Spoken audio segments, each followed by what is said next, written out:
Hey, what's up, everybody? It's Carpo. Well, it's another semi-misty day in Portland, and I woke up this morning to do my usual routine, which is to get up, get a shower, get dressed, make sure that the kid's up in time for school, get him dressed, get him fed, get him lunch, get him to school, all that stuff. And it becomes a routine, It's just part of life. It's just what we do. And it's so easy to get sucked into a routine in the sense of you wake up in the morning. Let's say you have your morning cigarette and coffee, then that's your routine. That's your thing. So you get home from work, you smoke a bowl or you drink a beer, that's your routine, that's your thing. And those are just routines that are related to substance consumption, And then there's the routines that we have where we're... At first we feel a certain way in the daytime, the groggy routine in the morning to the functional afternoon, all the way down to the groggy evening again. And these cycles that we go through. And it's easy to get wrapped up in them. And I was thinking this morning about how people who, for some reason it popped into my mind, people who say that they're never lucky or they never catch a break.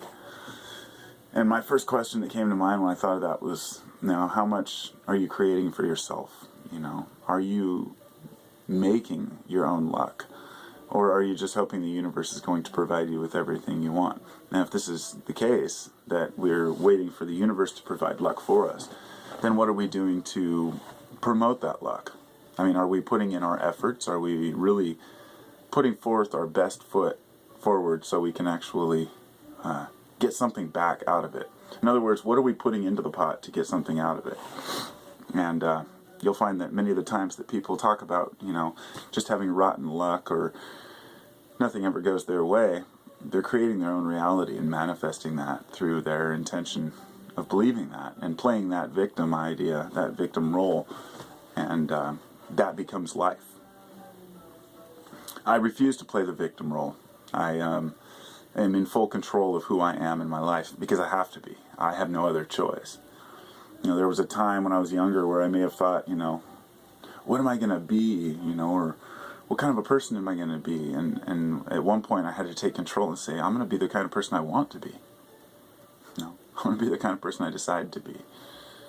And so being honest with myself, my faults, my strengths, my weaknesses, I can see where I need to improve and not try to fool myself into thinking, poor me, oh no, this happened to me.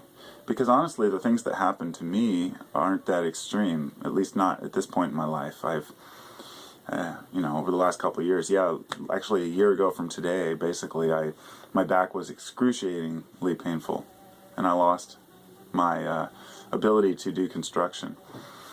And even yesterday, I tried to move this stove I was selling. It was like this little oven top, and I carried it to the guy's car. I sold it on Craigslist. And I woke up this morning, my back hurt, and I was like, what did I do? Oh, fuck, I lifted that stupid stove. And it's little things like that. That's all it takes for me to screw up my back. And so when that happens, I think back and I think, I could say, oh, poor me, I can never lift again. Or I could say, well, I can't lift, what else am I going to do? So that's what I chose. That's the path I chose, is to take something else in under my wing, just whatever, make it happen. But when things aren't going my way, and not in a bad way, but just not going my way, let's say that life is neutral. You're making a certain amount of money, you have a certain amount of responsibilities, and nothing's really happening. Nothing's great or horrible. It's just kind of this neutral life. It can become a little tedious and boring and monotonous. So we have to make our own reality, and we have to create a path for ourselves. We have to create something and a purpose that we can hopefully gain from in life, and hopefully others can gain from in life too. So make your own luck, wake up and make the decision to do something different, because there's a lot of things I could gripe about in life, and it's not really worth it because it's not going to change them.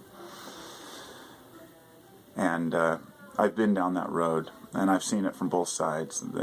I've seen it from the passive approach of, oh well, that's how life is, and I've seen it from the aggressive approach of, no, I refuse to be victimized. And when you play the victim, you are the victim, and you never win. You can never gain anything. You can never. You're never going to gain sympathy from people. You're going to have people say, "Oh, that's a bummer. That's a bummer. Oh, sorry, this happened to you. That happened to you." But it seems to be more of a defense to say, "Oh well, I'm screwed over. Please tread lightly around me." I've had a lot of shit happen to me in my life. My dad died in front of me when I was 15, and we have various issues with like divorce when I was 12 from my parents. Got divorced, and 3 years later my dad dies, and then a year later my house burns down, and I had to go from school to school to school, and then gradually, once I met my wife when I was 23, my life evened out. But it was rough for a while because I still had to figure out what I was going to do with my life. What kind of a career am I going to have? How am I going to support myself? And I just I found a happy medium between letting the universe just kind of pull me through and taking initiative too. Because if you don't take some initiative, then you will be a victim. And, the world, you could go back to that old saying, God only helps those who help themselves, regardless of whether God exists or not. The whole idea that the universe provides for those who are willing to put forth their best foot. So, those are my opinions. Peace out.